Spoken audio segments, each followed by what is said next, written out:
الله الرحمن الرحيم. النهارده انا في طريقي رايح اول مكان بصطاد منه الكابوريا، حته فيها غابات منجروف. الكابوريا مبتبقاش موجوده يعني غير في اماكن معينه في البحر، مش في كل حته ممكن تنزل فيها فخ عشان تصطاد الكابوريا هتلاقي.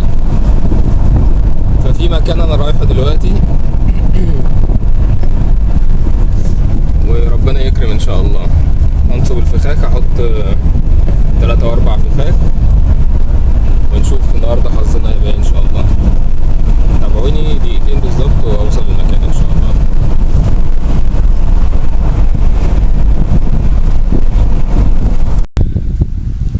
بسم الله الرحمن الرحيم. النهارده اوريكم طريقه صيد الكابوريا العاديه اللي احنا بناكلها في مصر، دي الكابوريا الزرقاء. دي الفخاخ اللي انا محضرها، هنزل ارميها دلوقتي ونشوف ان شاء الله ربنا يكرم بايه. ادي المنطقة اللي هنفرد فيها الفخاخ. انا جاي انا واحد صاحبي،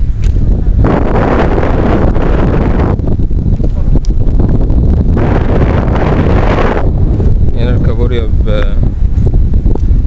بتبقى موجودة على طول لان المنطقة هادية ومنطقة رملية.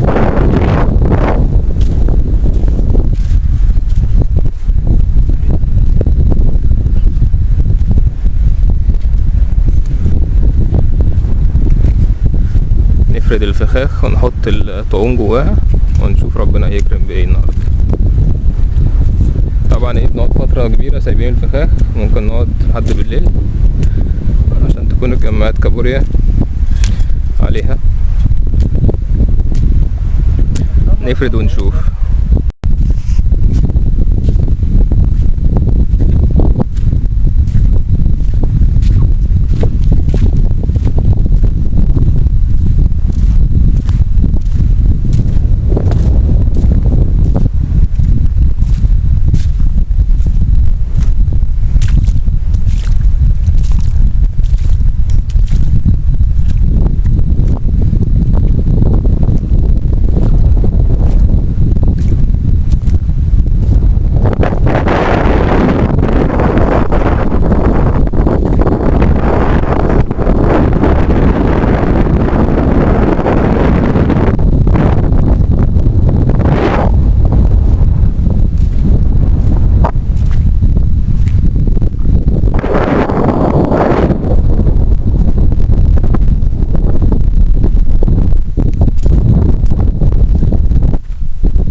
الارض هنا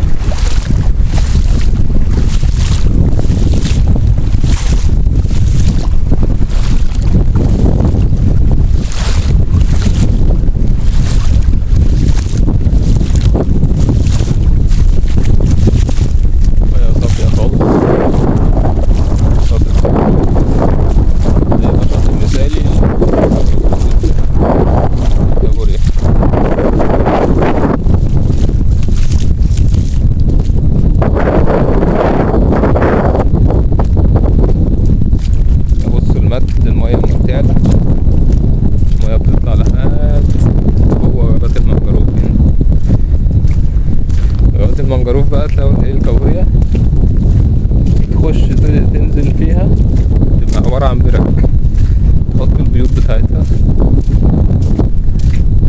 فهنروح نحط فخ هناك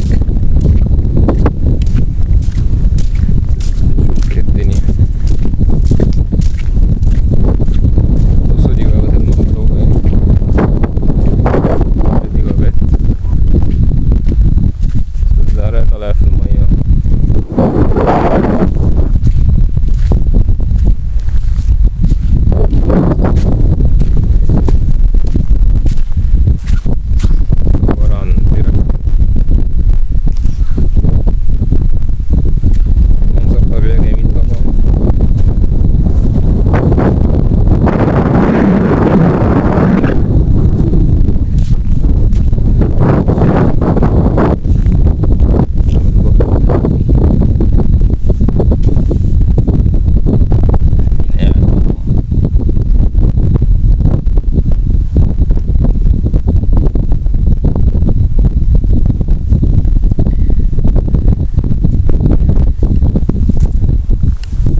ده اسمه جوست كراب.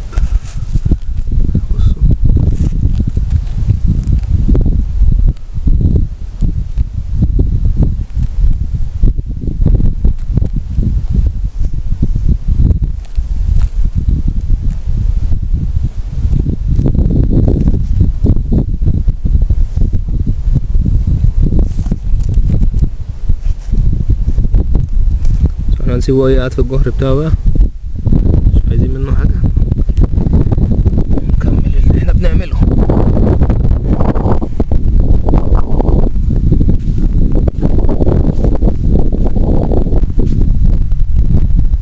شايفين الغابة دي؟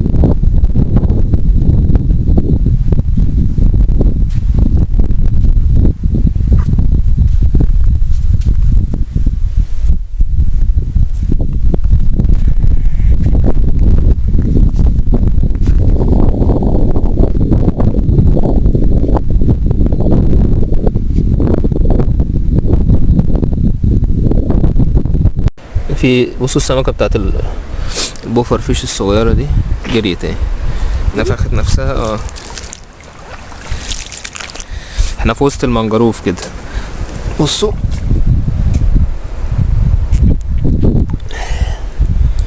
هي البيوت بتاعت الاسماك دي المد بيجيبها لحد هنا، فالسمك ايه بيتحجز هنا في غابة المنجروف دي. بس انا لو رجعتها المية دلوقتي في البحر جوه هتتاكل اساسا. هي بتتغذى على البلانكتون والحشائش اللي هنا وبعض الاسماك الصغيرة والبيوت، الكابوريا وسرطان البحر وحاجات تانية. فانا هسيبها هنا علشان ما تموتش لو رميتها في المية جوه، لسه صغير اساسا ما عدتش عقلة الصابع. بصوا الغابة بتاعت المنجروف من جوه، احنا ماشيين بندور على كابوريا جوه.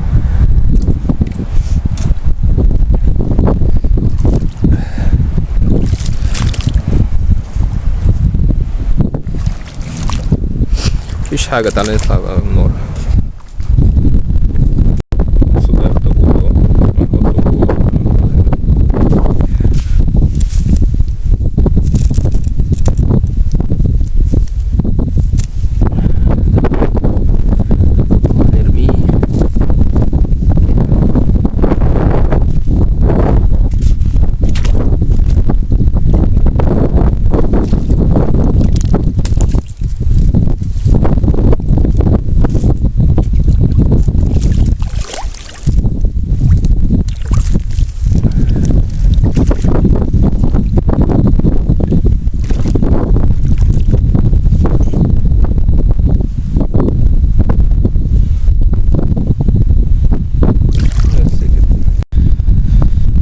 الحربة دي لو لقينا اي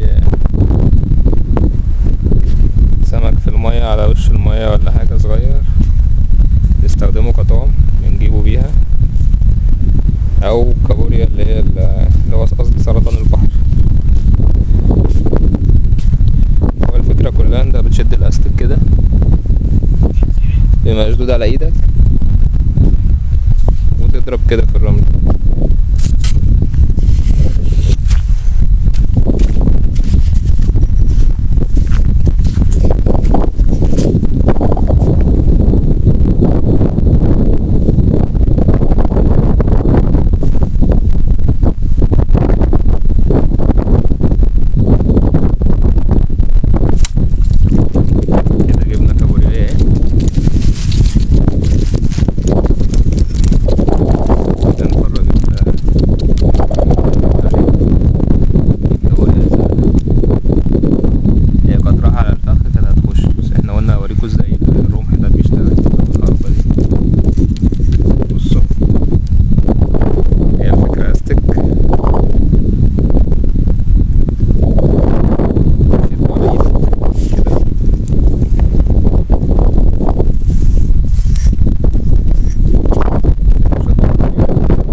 كبير مش صغيرة، لو صغيرة كنا سيبناها. في جوه واحنا ماشيين في الماء كده لقينا جوه ده سمك صغير كده بنصطاد بيه، بنعمله طعم، نجيبه كله على شبكة.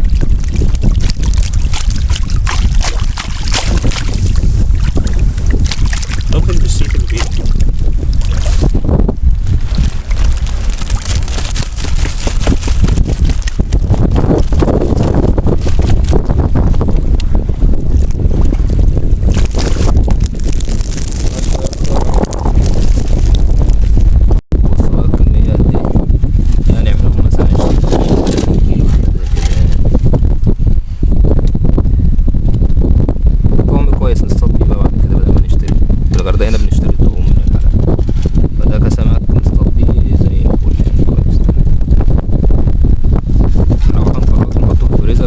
كيس كل ريحة نطلع بشوية نحطه في المية تعال نحطه في المية عشان ما يطلع، لما نمشي يكون صاحي. احنا هنسيبهم بقى كده ايه يعني غطسانين تحت المية عشان ما يعملوش ريحة زفرة في الايس بوكس، ويفضلوا صاحيين اطول وقت ممكن لحد ما نيجي ماشيين. هما كده مضغوطين كلهم في المية يعني.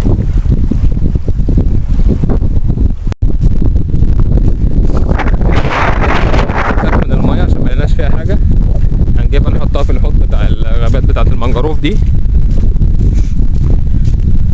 عموما بيقول لي واحدة جابت 4، اخ اللي احنا حاطينه هنا ده هو 4.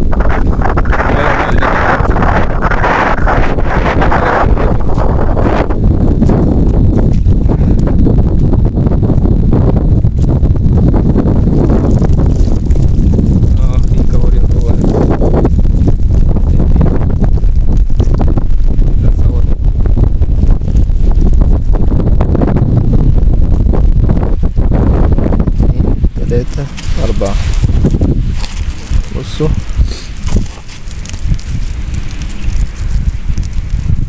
اربع كابوريات اهو.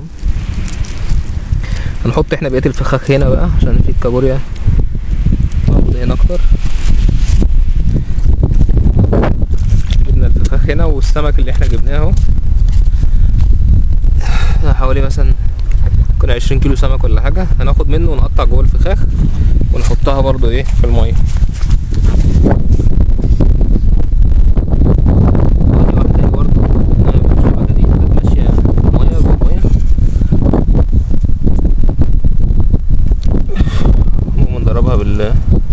بالحربة دي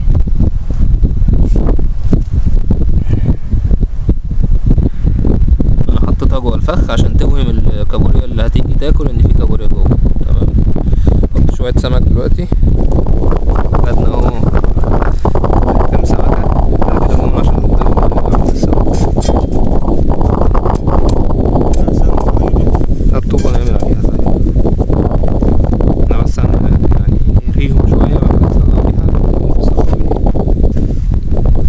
حطينا هنا، قطعناهم شوية وحطيناهم جوه هنا فين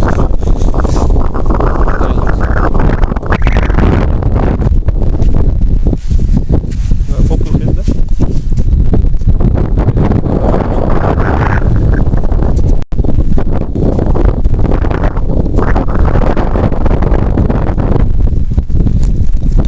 احنا بنسيب الخيط شوية عشان نرميها جوه في وسط المنجروف مش على الحرف. استنى هفوت شوية بس خليهم. تمام يلا.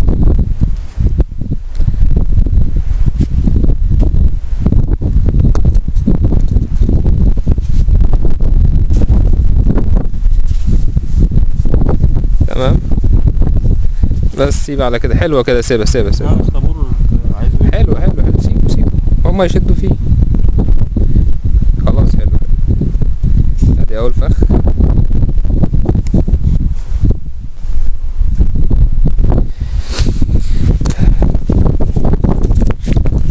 نسيب الحبل كده طالع بره، نشد الفخ. بص بيتدحرج جوه من الهوا. وانا هحط الفخ التاني.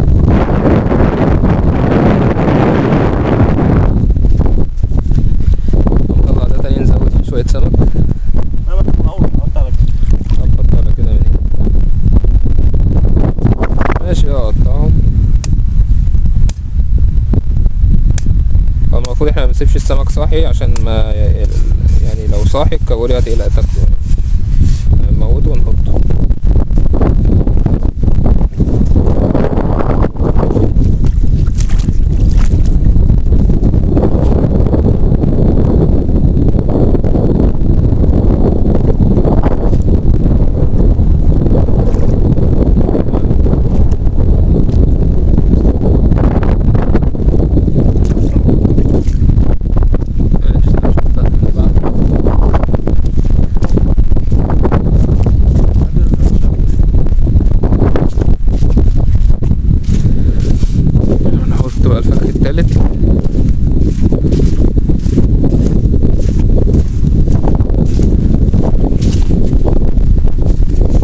حبل وفيل الاصفر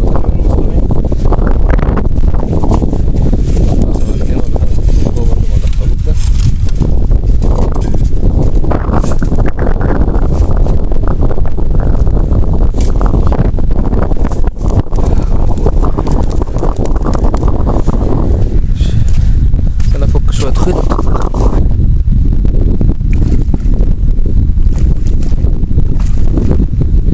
هتخش تحطها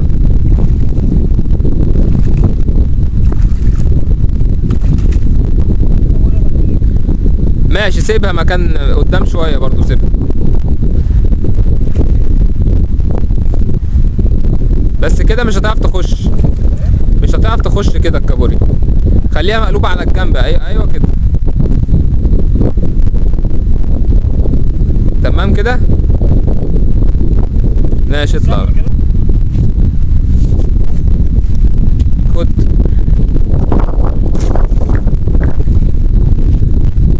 انت عايز الرمح ليه؟ في واحده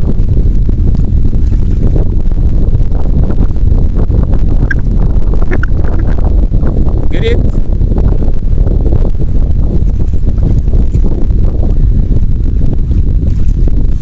ماشي سيبهم بقى، نستنى شويه كده نشوف الدنيا هتبقى عامله ايه. نستنى شويه ونشوف ان شاء الله هيجيبوا ايه. يلا حظكم كويس، كمان جابت جمبري اهي. في جمبري برضو هنا، انا كنت عامل لكم فيديو مخصوص بس يلا جمبري.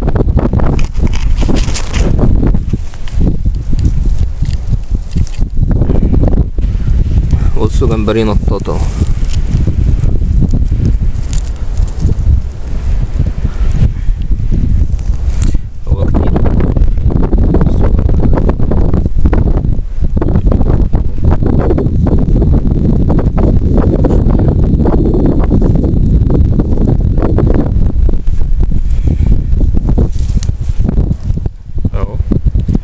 جمبري نطاط صغير كويس. يعني الفيديو النهارده حظكم حلو، شفتوا ازاي نجيب الجمبري وازاي نجيب الكابوريا. هرجع الفخ مكانه.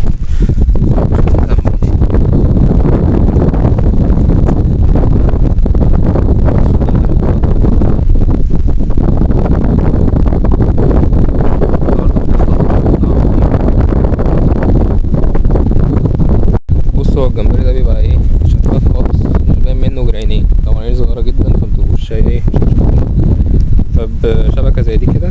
المناطق اللي بتبقوا عارفين ان هي فيها جمبري فعلا، بالليل اكتر طبعا، بس في بالنهار احنا في اماكن عارفينها. يعني هنا كده تيجي تعمل كده، انت شايف ان الماء مفيهاش حاجه بس هي فيها مثلا كمثال يعني.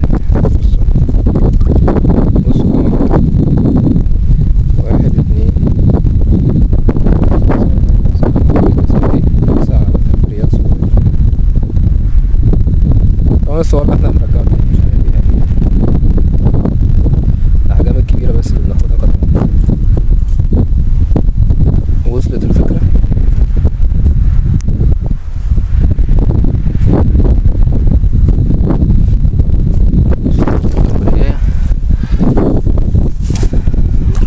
شكلها ايه؟ ننط ازاي؟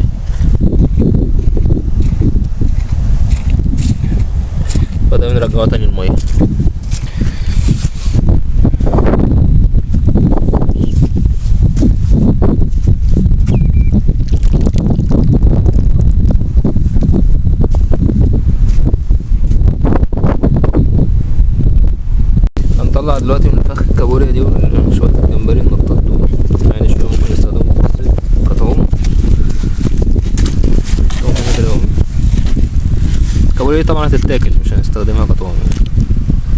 اوريكم شكلها دلوقتي اهي. ادي اول واحده، دي الكابوريا الزرقاء.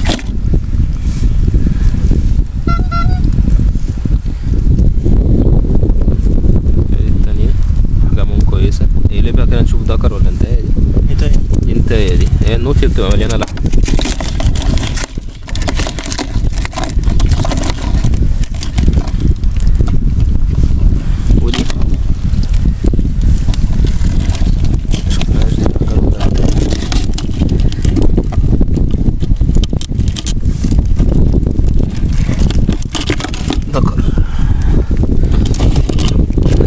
كده لا نتاية. وراني ذكر ولا انتاية؟ دي ذكر. دي ذكر. دي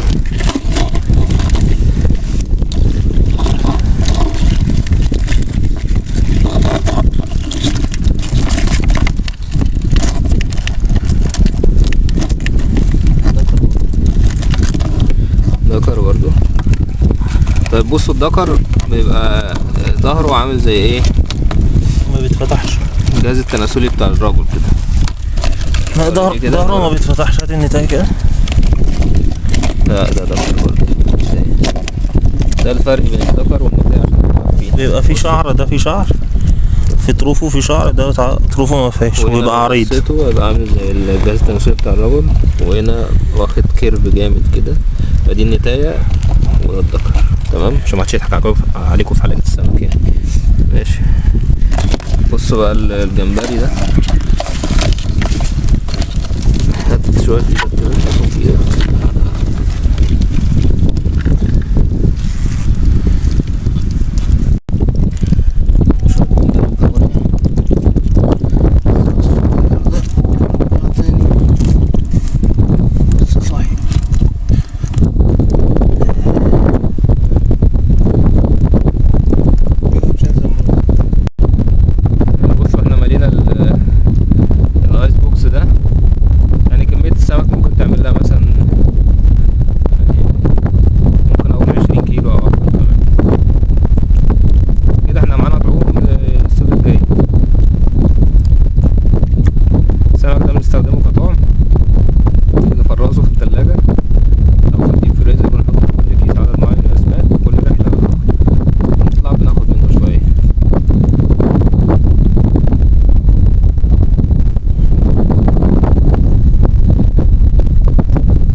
هنسيب السمكه دي لبكره.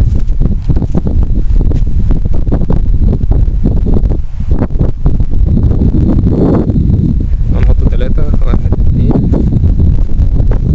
واحدة هناك عند مؤمن كده. هنسيبهم لبكره ونيجي ناخدهم بكره ان شاء الله. المهم ان انتوا الفكره تكون وصلت لكم ازاي تقدروا تصطادوا الكابوريا. زي ما قلنا هتجيبوا الطعوم، هتبقى سردين او تونة. لو مفيش حطوا سمك عادي، او لو بتصطادوا كاليماري او اخطبوط حطوا برضو قطع منهم في الصخاوي. اي سمك زفر عندكم حطوه ان شاء الله ربنا يكرم يعني. اتمنى يكون الفيديو عجبكم. ما وريناكوش طبعا يعني كابوريا كتير، بس المهم من يعني من اهم من ان الكابوريا تبقى كتير، ان انتوا وصل لكم بالظبط الطريقه اللي تقدروا تصطادوا بيها الكابوريا، وعرفتوا اماكن تواجدها بتبقى فين. زي ما قلنا الاماكن الرمليه، الاماكن الهاديه، الاماكن يبقى فيها زي كده. حتى لو مفيش المهم تكون هاديه، يعني شط هادي زي ده كده مفيهوش حد. والافضل طبعا ان انتوا تسيبوا الفخ بتاعكم جد تاني يوم. يعني ممكن تسيبوها مثلا من اول النهار لحد تاني يوم الصبح. تمام. هي دي كابوريا بعد ما روحنا برضو صورتها لكم.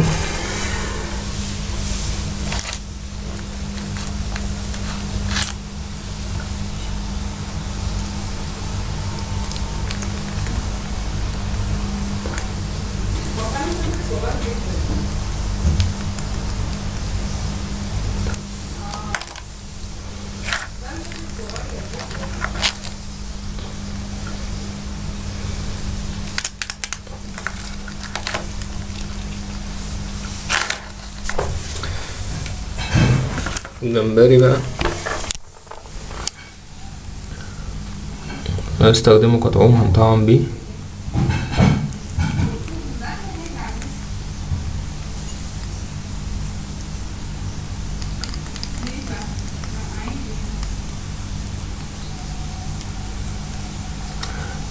ولونه شفاف طبعا، ما بيبانش اساسا غير العينين بتوعه بس، هتلاقوا حاجات كلها عينيها سودا.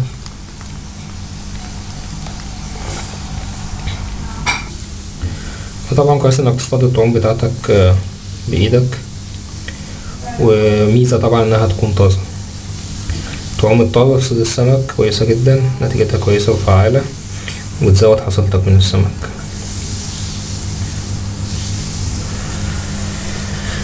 طبعا الكابوريا احنا سيبنا الفخاخ بتاعتنا او الصخاوي او الفخاخ اللي انتوا شفتوها سيبناها على الشط هناك،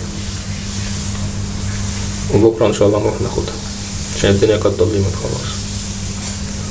هو بكرة ممكن بقى ان شاء الله ربنا يكرم نلاقي فيها يعني شوية كويسين، يعني ساعات 30-40 كابوريا كده يعني. الكابوريا بالليل اكتر بتخش على الفخاخ اكتر من الصبح، عشان كده سيبنا الفخاخ هناك. اتمنى يكون الفيديو عجبكم ان شاء الله. اشوفكم في فيديو تاني. السلام عليكم ورحمة الله وبركاته.